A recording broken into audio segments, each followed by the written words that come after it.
So good to have you join us on this very discussion segment on this morning on ITV.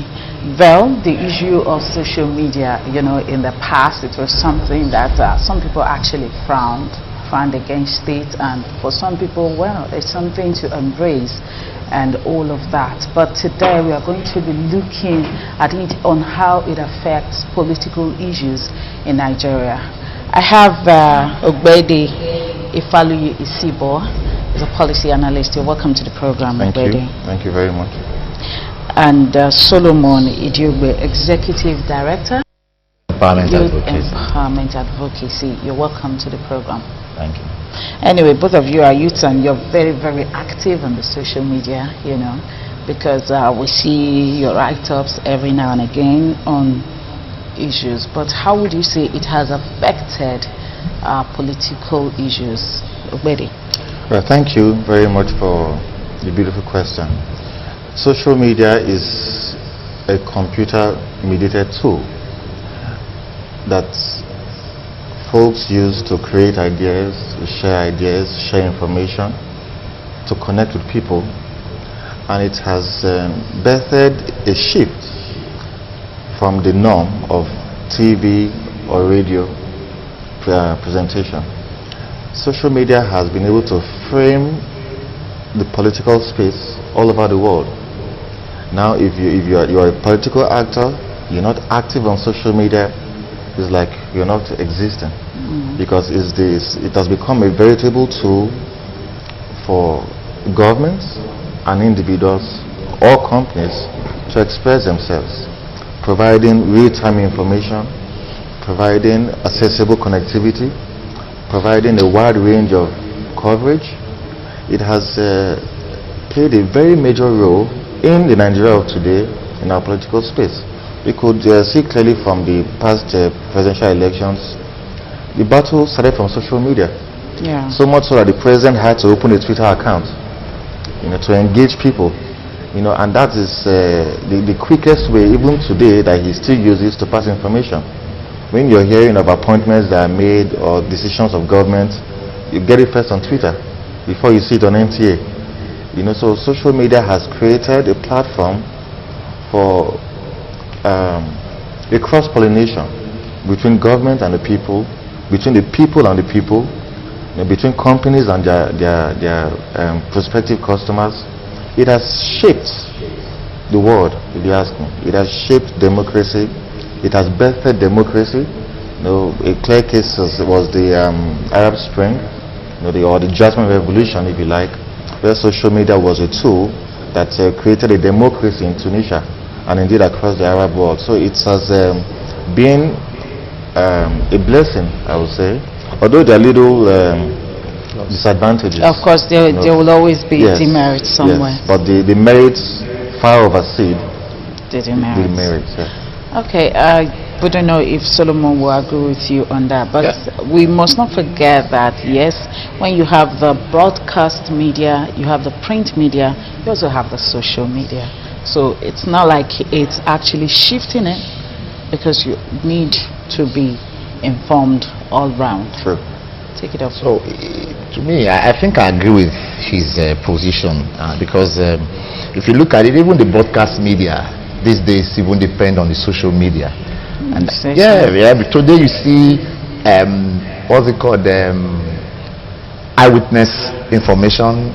You see different stations, NTA channels and all, asking you to download their app and give them first-hand information. Social media, it's trying to get, because like I actually said, it has a wider, not just a wide coverage, it has a wider coverage now. For instance, all thanks to the epileptic distributions of power in Nigeria, it's even worse than load shedding.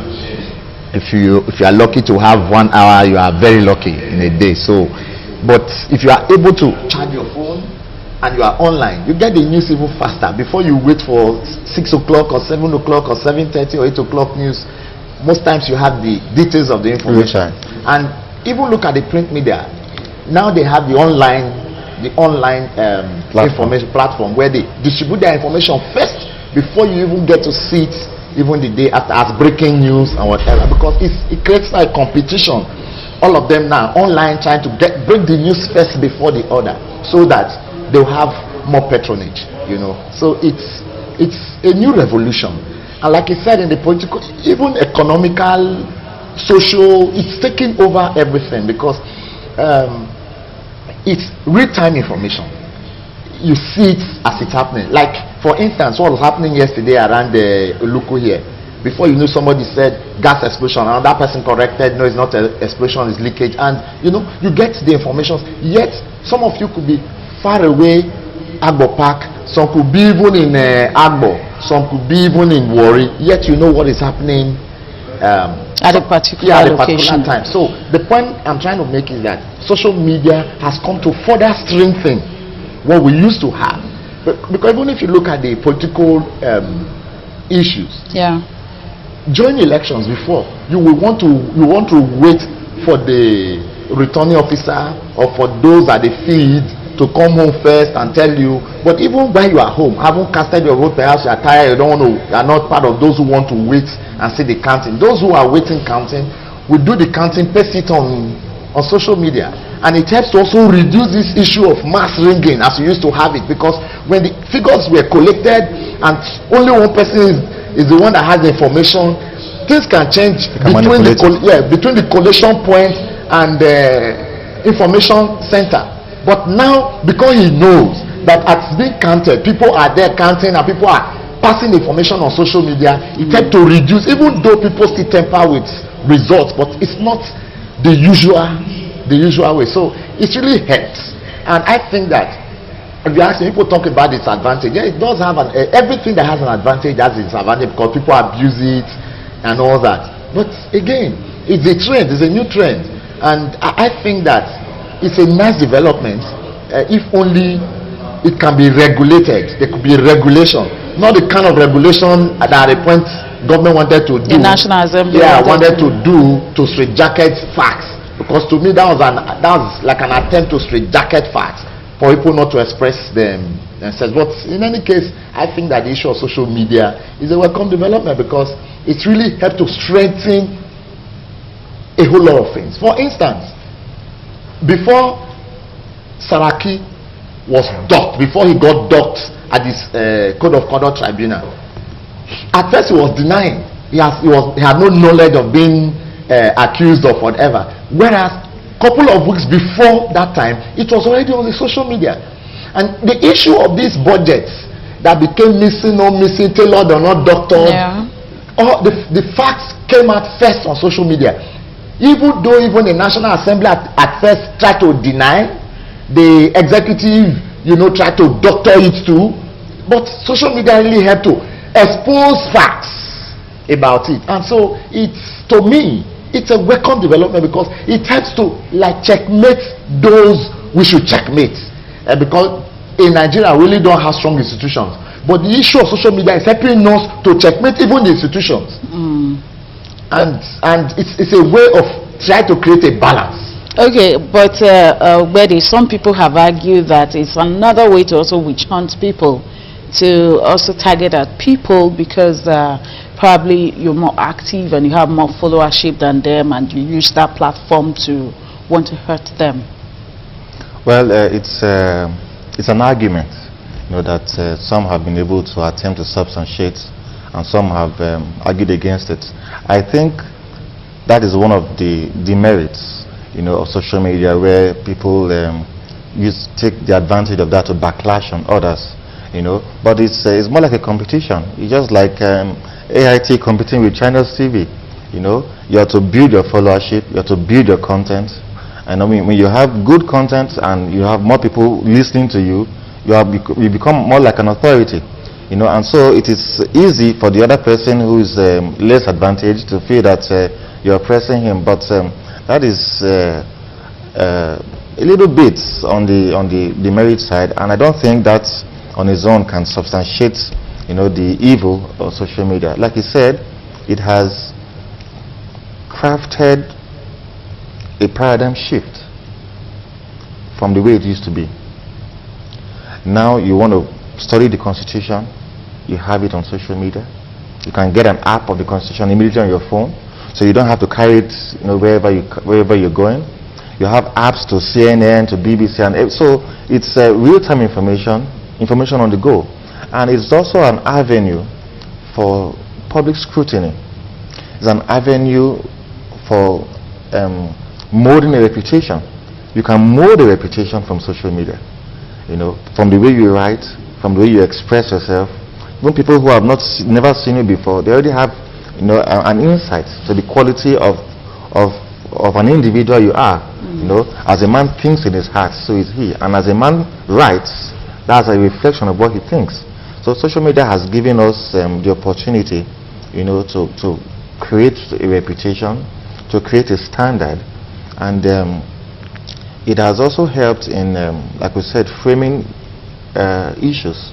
The budget presented by the president was initially seen as an excellent material, or budget of change, budget of hope, but as people, which I was a part of, started to scrutinize the budget, we found that it was a catastrophic disaster from the beginning to the end, and that resulted in the Senate taking it up, because when the Senate were on recess, when the president came to submit the budget, they came in on an emergency meeting to receive the budget, and you had the president's aides to present the budget. Oh, it's the best we've ever seen. But because of social media, Nigerians could get more information about the things that they never had information about. I mean, if not for social media, we would not have known that the government planned to pay rent for Aso Villa. That has never happened before, and thanks to social media. If not for social media, we would not have known. I mean, there were lots of errors and miscalculations, and that was just about the budget. So social media brought it to the fore. And now we had, government trying to rebrand or repair the image, still on social media, and I think that those are some great benefits that couldn't have been if there was no social media. The Constitution provides that the press, the TV, and indeed all agencies of media must be free at all times to uphold the provisions of the Constitution, must also be free to uphold the responsibility and accountability of government. So if some persons feel that they are going to be backlashed, you are a public officer, for example, and so you are exposed to public scrutiny, and social media makes it very easy. Some people may not be able to face the camera, some people may not be able to travel long distances to be on radio, but you have a phone in your hands and you can express yourself right from where you're sitting on any issue that pleases or displeases you.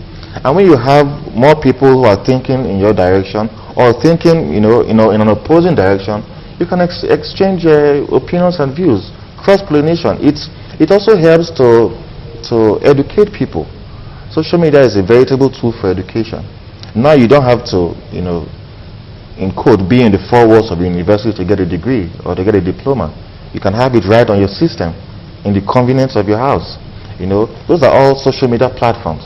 Now, like he said, the social media has given us an opportunity also to interact with people you do not even know, to interact directly with government. For example, I can send a tweet right now and mention the president on the tweet on a particular issue, and I have my friends retweet that tweet, and before you know it, the presidency has to respond to the tweet. It's having a direct communication with the president or with the Senate president or with the governor. Sadly, some politicians, or some government agencies still have not grasped the benefits or the advantage of social media. But it's mind-blowing. It's a solution that is readily available to people. Something happens here, and in the next 10 minutes, everybody around the world knows what's going on.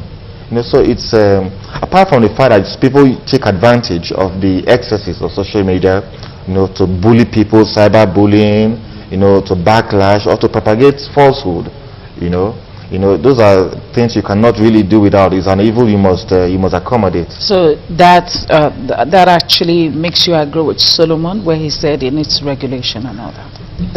If you hear what he said a regulation. You see, there is a problem with the use of the word regulation. Okay. Yes. So I was careful when I said it. Yes. if the constitution says that the media must be free, Okay. that is to say, there must be no government regulation of some sort. But what he's trying to say is... No, you don't tell me what he tried to say, because he's right here. Okay. So tell me what you tried to say. What I'm saying is the kind of regulation, not the, I clearly stated, not the kind of regulation that government wanted to do in straight jacketing people or hiding facts. So a type like broadcasting operations in Nigeria has this regulation. Yeah, of course, NBC. Yeah, and even in social media, there are sites you want to go to, they lock up explicit content. You have to fill in your data to show that you are above the age or a certain age before you can be allowed into such site. That's the kind of regulation I'm trying to refer to, so that it's not for every Dick and Harry. Now some schools now, private schools, that are into social media thing now. They are, well, I won't want to say false, but maybe I'll say, okay, I'll still use it, compel students to buy a tab, and because there's also a disadvantage to what they are doing, trying to make parents. But again, they're trying to get children involved, and you see them lock some areas. That's regulation. Control. They lock some areas so the children cannot go to that area, but the areas that they want the children to use with the tabs and all are open for them. So that's the kind of regulation I'm talking about. And if you look at it today, it's a new trend, and it's a good one, because it even made communication cheaper. It made information cheaper and at reach. Because way before now, before you can put any information online or on air or maybe on TV or radio, you pay so much money. And maybe you can't even get to as much persons you get to using social media, because everybody, almost, I won't say everybody, but at least a larger percentage of persons are either on Facebook or Twitter, on WhatsApp, on name it. So you can reach them. But when you look at the issue of print media, you need to get the editor to edit and all that. You get it. So although there's an advantage, there's also a disadvantage, because sometimes they are but like you said, it's also an avenue to know people for real, their content, because the way you present your issues will tell what's the content you have. So you'll be able, and like you said, it's like a chain reaction or a chain link. Because your chain of best friend can take you straight to the door of president, into the inner chambers of the presidency. Because if you have a friend that has a friend that has another friend that has another friend that has a president, and you are in that link, your information goes straight through that link. It's social media. So you may not have a direct phone call to Mr. President that he will pick, but you can have a direct social media link to Mr. President that he will see. I just use that as an example. So to every other person. And like he said, it creates avenue for you to reach out to even those that never met, you do not know. Even there are some persons too, maybe you admire, or maybe because of their positions, maybe there are issues you have about them and you want to bring them to the fore. Rather than go meet them, like he said too, some persons are shy. Not everybody can face the camera. Yeah. But if you give them an opportunity behind the camera, they can be explosive. That's true, Solomon, but you also agree with me that most times these people just employ people to do this job on their behalf. They don't even get to read. They don't know. It's their employees that actually answer your questions and stuff like that, and you think it's getting to them, but it's not getting to them. Yeah, you see it from that angle, but I also think that yes, insofar somebody is answering, because it means the person answering has the ears of the person you want to reach. And let me also tell you, I used to have same notion until I got in contact with some of these persons, and I got to know that very many of them read. You know, there was one marvelous thing I got to know about the traditionals too.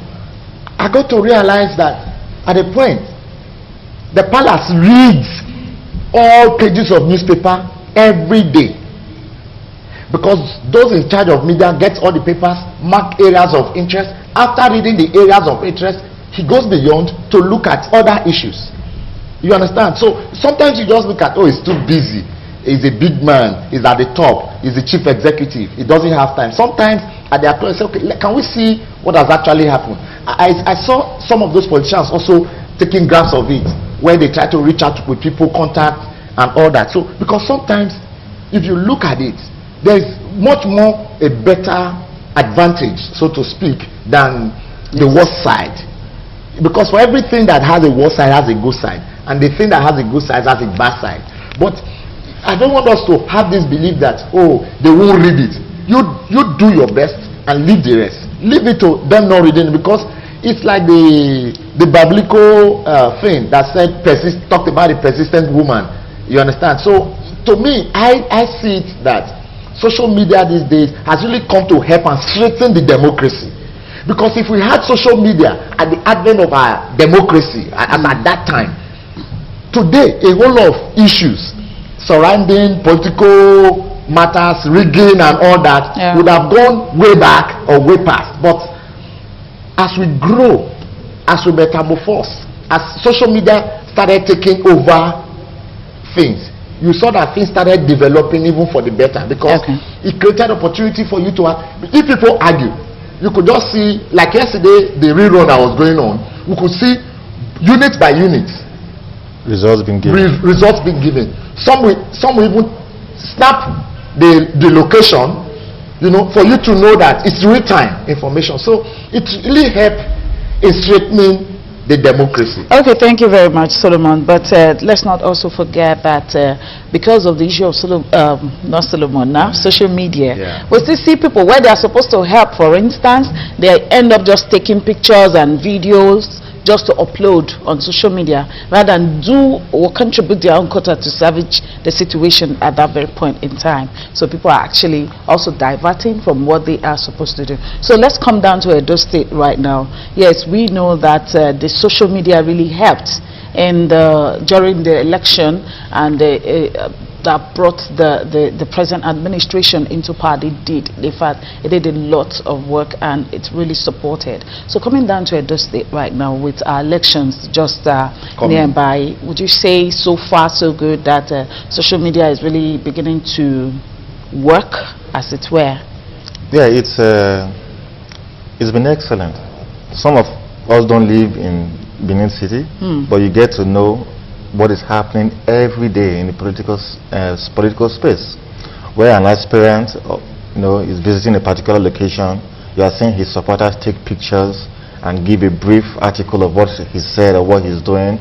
So it brings you into that space even when you're not there, And on both sides of the divide, on both the political parties or political actors that are involved now, every one of them is social media active.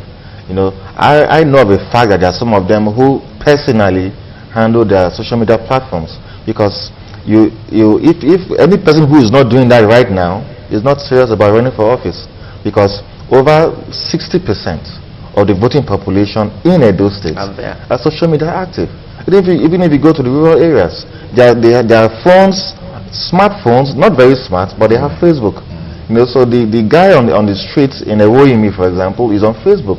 He knows what's going on. So all the political parties in Edo State have social media platforms on Facebook, where they can communicate in real time with their supporters, or the voting population. And it's going to increase as the tempo rises higher. You're going to see more aspirants get involved. You're going to see more communication links. Now it has transcended just being on Facebook or social media to having online radio stations, where people can listen to what you have to say online, where you can be talking to 3 or 4 million Edo people, who have access to the internet without appearing or going from house to house to meet them, where you can distribute your campaign slogans, your campaign messages, to people or to eligible voters, via the platform of social media. It has transformed politics all over the world. Not like you were saying just now that some politicians don't get to respond directly. It is true, but some do. Hillary Clinton, for example, most of her tweets come from her. apart from the fact that she has staff too who help, but most of her tweets come from her. Senator Ben Bruce, most of his tweets come from him. Okay. Even the Senate President, most of his tweets come from him. You know, so it's changing. There are a few who have not taken this home, but as time goes on, I think to improve. And very many are beginning to realize that they are missing out, because when they sometimes visit the social media platform and get that their opponent is taking the day. For instance, an issue or a topic is dropped concerning political issues where it maybe affects both of them, and he sees that he's not there and his opponent is taking advantage because he has more followers on the social media. He wants to quickly look for how to get in tune, and that's where you see them get to employ some persons to do it for them. And as time goes on, as they progress, you see them taking over. Teach me how do I want to respond to these issues. And so you see, okay, but before I leave you now, do you really think that what played out in the general election might play out in Edo election? That's considering the use of social media and response and all of that. Yeah, it's like we have said, it's really has strengthened democracy. There's no doubt. Let me tell you, an average Edo man is an intelligent person, and you see, like he mentioned, if not over 60% of the electorate being active on social media. And so you will see, because even as we go now, we already know the tempo as it's building. It's really going to, if not going to be much more than what we saw. The reason why you still have it like midnight is because it's pre-primaries. After the primaries, you are going to see a whole lot of them putting, because some of them now are careful, wanting to ensure they are concentrating on the delegates and all that. So it's a show for the delegate for now. So they are really not reaching out to the people. But after the primaries, I can assure you, a whole lot of them are going to come out, because although we are going to have two major contestants and several addendums. You never can tell. I said we are going to have two major. You never can major. tell. I said major. Two major. It might be three. Just okay, might be. Let's keep our fingers crossed. All four, as the case may be. But you will have several other addendums who will be clapping from behind, you know, as though they are running. So, and whichever way it goes, you see those ones too, also directly or indirectly train support for those that they intend to support. So I think it's going to be even much more. Yeah, just to add a bit to what he said. Okay. When it comes to the election day itself, we're going to see, you know, a total different platform or total different system of disseminating information, just like it was during the presidential elections. Where votes, it will become a little bit difficult, you know, for people to manipulate election results because it's already on social media. Okay, and until then, we'll keep being on social media. Thank you, Ogbeide, Ifaluyi, Isibor, for coming on the program today. Thank you very much. And Solomon Idiogbe, thank you also for coming. Well, if you're not there yet, you should know that something is happening. And it's not just about employing someone to do it for you. You should know how to do it yourself, because never say never. TMI continues with Wilson. Good morning.